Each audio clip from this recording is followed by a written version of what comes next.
You know, I never thought I'd make it to 83. Not because I was unhealthy, though Lord knows I had my fair share of bad habits in my younger years, but because time seemed so infinite back then, like sand slipping through your fingers at the beach, too numerous to count. Yet here I am, sitting in front of this camera, with fewer wrinkles than most of my friends who are long gone, still able to climb stairs without wincing, and with a mind sharp enough to remember the day I almost lost everything, including my life. It was a Tuesday morning, just after my 60th birthday. The doctor's office had that antiseptic smell that always made my stomach knot up. "Mr. Thompson," he said, not looking up from my file, "your tests came back, and I'm concerned." He spoke about cholesterol levels, inflammation markers, pre-diabetic indicators, all these scientific terms that essentially translated to one brutal truth. My body was aging rapidly, breaking down from the inside. He gave me 5, maybe 10 years before serious complications would set in. Heart attack, stroke, dementia, pick your poison. I remember walking out of that office feeling like I'd been handed a death sentence. The cherry blossoms were blooming outside, spring in full glory, and all I could think was, how many more springs do I have left? 5, 10 at most. The irony wasn't lost on me. Just when I finally had the time and money to enjoy life, after decades of working 60-hour weeks, my body was calling it quits. That night, I couldn't sleep. I went to the kitchen at 3 a.m., opened the refrigerator, and stared at the contents. Processed meats, soda, leftover takeout in styrofoam containers. My pantry wasn't any better. Boxes and cans of food with ingredients I couldn't pronounce. And in that fluorescent light, with the refrigerator humming in the silent house, I had a moment of startling clarity. I had been slowly poisoning myself for decades. You see, I grew up in an era where convenience was king. TV dinners were modern miracles. Fast food was the reward after a long day. Sugar wasn't the enemy. It was comfort, celebration, reward. No one talked about inflammation or free radicals or gut health. Food was just food. I made a decision that night that changed everything. Standing in front of that open refrigerator, I promised myself, this isn't how my story ends. The next morning, I threw everything out. Everything. My neighbor Martha thought I'd lost my mind when she saw me filling garbage bags, William. She said, "Have you joined some kind of cult?" I just laughed and continued emptying my pantry of 60 years of bad habits. What followed was a journey that not only extended my life but transformed it in ways I never imagined possible. Today, I want to share with you the 5 foods that quite literally reversed my aging process, not in some magical, mystical way that defies science, but through the profound, evidence-based power of nutrition that most of us, even now, tragically underestimate. Before I tell you what they are, let me make something clear. This isn't about living forever. It's about living well, with dignity, independence, and joy for as long as we're here. It's about waking up without pain, remembering your grandchildren's names, and being able to tie your own shoes at 90. It's about quality, not just quantity. The first food that changed everything for me was something so humble, so ordinary, that you probably have it in your kitchen right now. Blueberries. Simple, small blueberries. I remember my grandmother, Eleanor, had a blueberry patch behind her farmhouse in Montana. As a child, I'd spend summers there, staining my fingers and lips purple while she laughed and told me stories of her own childhood. "These little blue jewels," she'd say, "are God's way of showing off." I never understood what she meant until decades later. After that doctor's appointment, I started researching obsessively. I found study after study showing that blueberries have the highest antioxidant capacity of any commonly consumed fruit. They're packed with something called anthocyanins. That's what gives them that deep blue color, which fight the free radicals that damage our cells and accelerate aging. So I started eating a cup of blueberries every single morning, mixed them into oatmeal, blended them into smoothies, or just ate them by the handful. Within 3 months, something remarkable happened. The persistent joint pain I'd attributed to just getting old began to subside. The brain fog that had become my constant companion started to lift. My skin, which had taken on that papery, translucent quality that comes with age, began to look firmer, Was it just the blueberries? Of course not. But they were the cornerstone of my new approach to eating, the gateway, if you will, to understanding how profoundly food affects the aging process. I still remember the day my daughter Jessica visited, about 6 months after I'd changed my diet. She stood in the doorway, shopping bags in hand, and just stared at me. "Dad," she said, "what have you been doing? You look different." She couldn't quite put her finger on it, but she knew something had changed. I looked younger, yes, but it was more than that. I had energy again, a clarity in my eyes that had been missing for years. The second food that transformed my aging process was something I'd spent most of my life avoiding.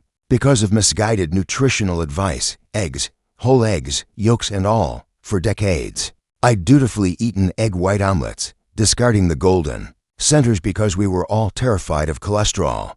What a tragic waste. Those yolks contain choline, a nutrient essential for brain health that most Americans are deficient in. They're packed with lutein and zeaxanthin, which protect our eyes from the degeneration that so often comes with aging. And contrary to what we were told, numerous studies now show that dietary cholesterol from eggs doesn't increase heart disease risk. For most people, I started eating 2 eggs every morning, cooked in olive oil with spinach and tomatoes. The improvement in my cognitive function was noticeable within weeks. Words that used to sit on the tip of my tongue came easily again. I could remember where I put my keys, the names of people I'd just met, the plots of books I was reading. My friend Robert, who'd been showing early signs of cognitive decline, noticed the change in me and asked what my secret was. I told him about the eggs, the blueberries, my whole new approach to eating. He laughed it off initially. "You can't eat your way out of getting old, William," he said. But I persisted, sharing articles, studies, books.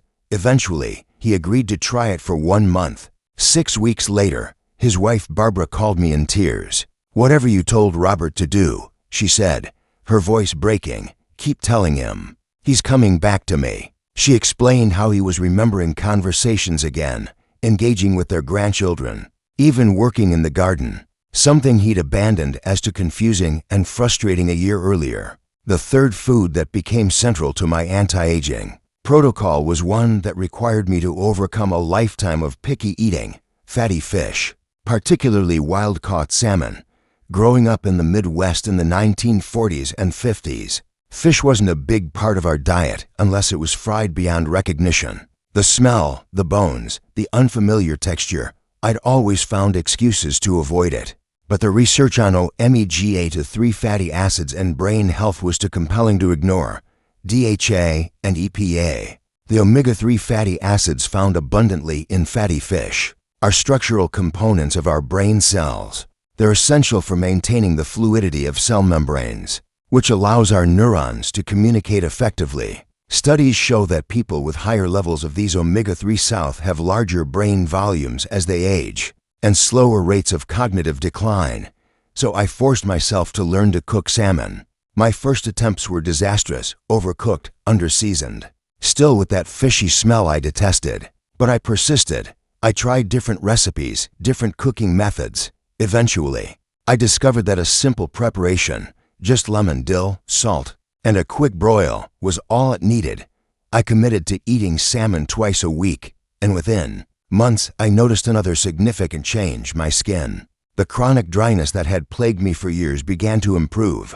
The fine lines around my eyes seemed less pronounced. My joints felt more supple, less creaky in the mornings. But the most remarkable change came about 6 months in. During my follow-up appointment with the same doctor who had given me that grim prognosis, he ran the same tests, reviewed the results, and looked up at me with bewilderment.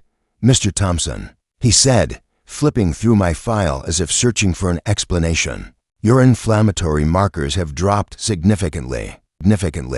Your blood pressure is that of a much younger man. Your cholesterol profile has improved dramatically."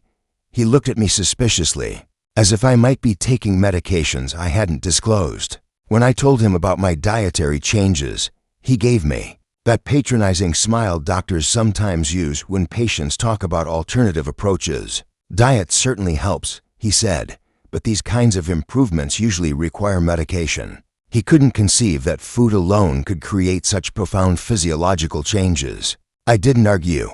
I just smiled, thanked him, and continued. On my path, sometimes, experience is the most persuasive argument of all. The fourth food that became essential to my anti-aging regimen was something I'd always enjoyed, but never realized was a powerful medicine: garlic. My mother, Evelyn, used garlic in everything she cooked. Our small house would fill with its pungent aroma, especially on Sundays when she'd prepare a roast for the family dinner. As a teenager, I was embarrassed by this, worried that my clothes and hair would carry the scent to school. How foolish youth can be. What I didn't know then was that my mother was unknowingly protecting our cardiovascular health. With every clove she crushed, garlic contains allicin, a compound with potent antioxidant and anti-inflammatory properties. It helps reduce cholesterol, lower blood pressure, improve circulation, and even has antimicrobial effects. Some studies suggest it may help prevent the cognitive decline associated with aging and Alzheimer's disease.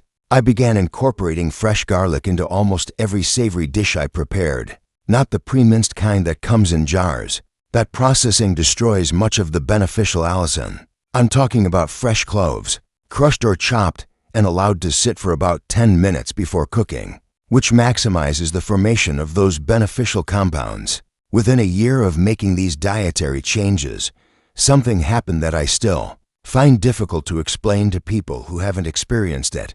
My biological clock seemed to reset. I wasn't just halting the aging process. In many ways, I was reversing it. The arthritis that had begun to gnarl my fingers softened its grip. The afternoon fatigue that I'd attributed to aging disappeared. My digestion improved. Even my eyesight stabilized after years of steadily worsening prescriptions.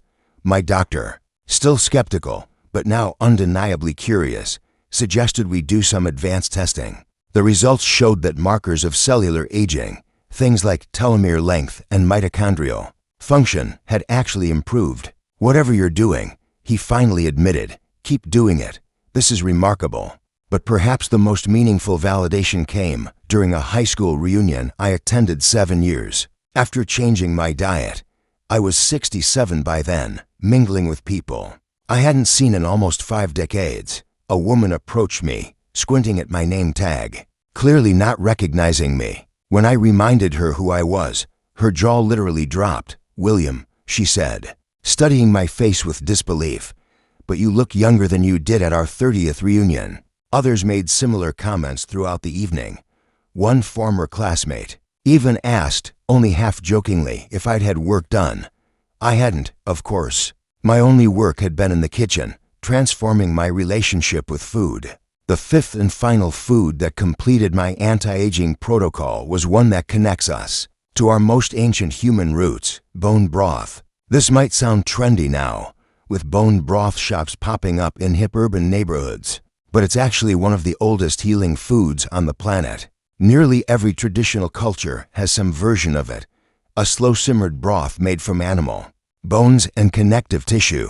My journey to bone broth came through my late wife, Margaret. She passed away before my health crisis, but she had always been interested in traditional cooking methods. She'd make stock from scratch, simmering chicken carcasses or beef bones for hours, filling our home with rich, comforting aromas. After her death, I'd abandoned those time-consuming practices in favor of convenience foods. But in my research, I kept coming across references to the benefits of bone broth for aging, the collagen for skin, elasticity and joint health, the glycine for detoxification and sleep quality, the easily absorbable minerals for bone density. So I dug out Margaret's old stockpot and began making bone broth weekly. I'd simmer grass-fed beef bones or pasture-raised chicken carcasses with a splash of apple cider vinegar, which helps extract the minerals for 12 to 24 hours. The result was a rich, gelatinous broth that I would drink daily, sometimes plain, with a sprinkle of sea salt, sometimes as a base for soups and stews. The effects on my joint health were nothing short of miraculous. The persistent knee pain that had limited my mobility began to recede. The clicking in my jaw when I chewed disappeared. My nails, which had become brittle and ridged with age, grew stronger and smoother. But perhaps the most unexpected benefit was improved sleep. I'd struggled with insomnia for decades, accepting it as an inevitable part of aging. Within weeks of incorporating bone broth into my daily routine, I began sleeping more deeply and waking more refreshed than I had in years. Sleep, as it turns out, is one of the most powerful anti-aging tools we have. During deep sleep, our bodies repair cellular damage, consolidate memories, and produce growth hormone, a key player in maintaining muscle mass, bone density, and skin elasticity as we age. By improving my sleep quality, bone broth was indirectly enhancing every aspect of my health and longevity. Now, I want to be clear about something. These 5 foods, blueberries, whole eggs, fatty fish, fresh garlic, and bone broth, aren't magic bullets. They work because they're part of a larger approach to eating that eliminates inflammatory foods while maximizing nutrient density. I also removed sugar, refined grains, seed oils, and most processed foods from my diet. I started intermittent fasting, giving my body 16 to 18 hours without food each day to focus on cellular repair rather than digestion. And food was just one piece of the puzzle. I also prioritized movement, nothing extreme, just daily walks and simple strength training to maintain muscle mass. I worked on stress management through meditation and spending time in nature. I cultivated deep, meaningful relationships, knowing that loneliness is as damaging to our health as smoking. But food was the foundation, the cornerstone upon which everything else was built, because what we eat doesn't just fuel us, it becomes us, cell by cell, molecule by molecule. And when we truly understand this, we can use food as the powerful medicine it was always meant to be.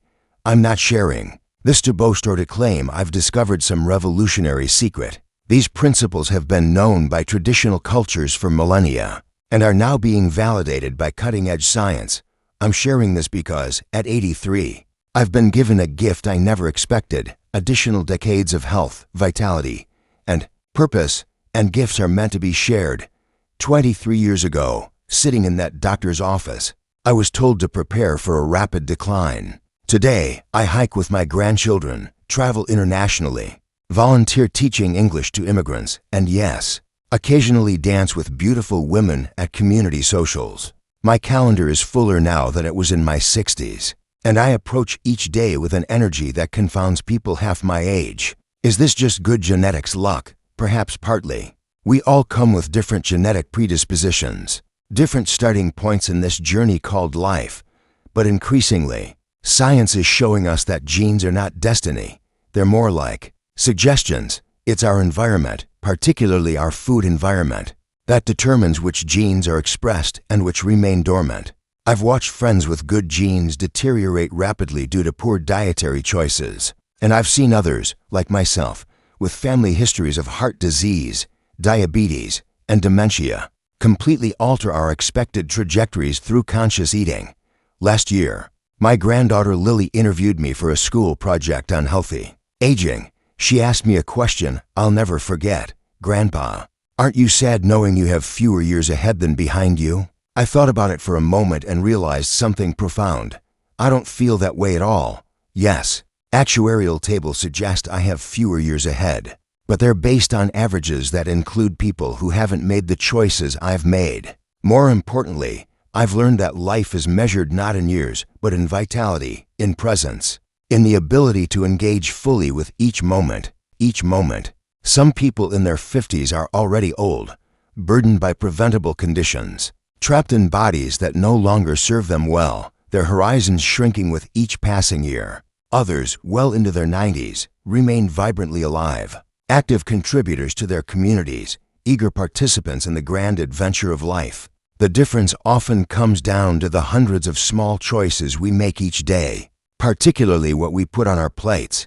Food is not just sustenance, it's information. Every bite sends millions of chemical messages throughout our bodies, instructing our genes, influencing our hormones, determining whether we're building health or accelerating decay. If you're watching this and you're young, in your 20s, 30s, 40s, you might think you have plenty of time before you need to worry about these things. Let me tell you with all the wisdom of my 83 years, The time to start is now. The cellular processes that determine how you'll age in your 70s, 80s, and beyond are happening in your body as we speak. If you're already experiencing the challenges of advancing years, know this: it's never too late to change course.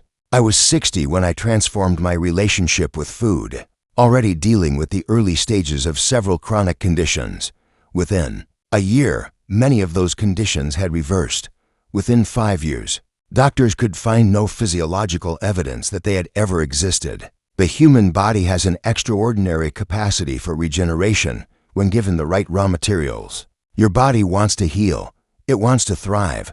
It's designed to function well for many decades, free from the chronic diseases we've mistakenly accepted as inevitable aspects of aging. My friend Susan was 72 when she was diagnosed with type 2 diabetes. Her doctor immediately reached for the prescription pad, ready to start her on the typical regimen of medications. "Is there anything else I can try first?" she asked. Remembering my story, the doctor, to his credit, agreed to give her 3 months to see if dietary changes could make a difference. Susan eliminated sugar, refined carbohydrates, and processed foods. She embraced the 5 anti-aging foods I've shared with you today. She started walking daily and practicing gentle yoga. 3 months later, her blood sugar had normalized. 6 months later, there was no evidence she'd ever been diabetic. Today, at 81, she's medication-free, vibrantly healthy, and a passionate advocate for food as medicine. I've seen similar transformations in people dealing with heart disease, autoimmune conditions, cognitive decline, and the various symptoms we collectively dismiss as just getting old: joint pain, fatigue, digestive issues, insomnia, anxiety, brain fog. None of these are inevitable. All can be improved, often dramatically, through conscious eating. As I sit here today, reflecting on the journey that brought me from that grim doctor's appointment to this moment of robust health and clarity, I'm filled with profound gratitude. Grateful for the crisis that forced me to change. Grateful for the researchers and healers who helped me understand the relationship between food and longevity. Grateful for each additional day I've been given to love, to serve, to experience the exquisite gift of being alive on this remarkable planet. If there's one message I want to leave you with, it's this: aging is inevitable, but decline is optional. You have far more control over how you experience the later decades of your life than you've been led to believe. Your food choices today are writing the story of your tomorrow. Will it be a story of gradual decline, increasing dependence, and narrowing possibilities, or will it be a story of continued growth, adventure, contribution, and joy? The power to choose is yours. It lives at the end of your fork, in the contents of your refrigerator, in the priorities that guide your grocery shopping. It exists in the hundreds of small decisions you make each day about what you will or won't put into your body. I hope you'll choose wisely. I hope you'll challenge the cultural narratives that tell us deterioration is inevitable. I hope you'll discover, as I have, that our later years can be among our best, filled with health, purpose, and the profound contentment that comes from living in alignment with nature's wisdom. Before I go, let me leave you with one final thought. Beyond the physical benefits of the foods I've described, the blueberries, eggs, salmon, garlic, and bone broth, there's something else that happens when we commit to nourishing ourselves properly. We develop a deeper reverence for life itself, for the incredible intelligence that flows through all living things, for the intricate dance of nutrients, enzymes, hormones, and cells that makes our existence possible. This reverence extends beyond our own bodies to the soil that grows our food, the animals that sustain us, the ecosystems that support all life on Earth. We begin to see how profoundly interconnected everything is, how the health of our bodies is inseparable from the health of our planet. And this understanding changes everything. It transforms eating from a mindless activity to a sacred act. It elevates grocery shopping from a chore to an opportunity to vote for the kind of world we want to live in. It makes the preparation of food not a burden, but a meditation, a daily practice of gratitude and intention. So yes, eat your blueberries and salmon for the antioxidants and omega-3 south, but also eat them as an act of respect for the miracle that is your body, for the gift that is your life. Prepare your bone broth and crush your garlic with the knowledge that these ancient foods connect you to countless generations who understood, perhaps better than we do, the profound relationship between nourishment and vitality. In doing so, you won't just be adding years to your life, though I believe you will. More importantly, you'll be adding life to your years. And isn't that, after all, what we're really after? Thank you for listening to an old man's reflections. May your journey be long, your body strong, and your spirit ever curious and alive.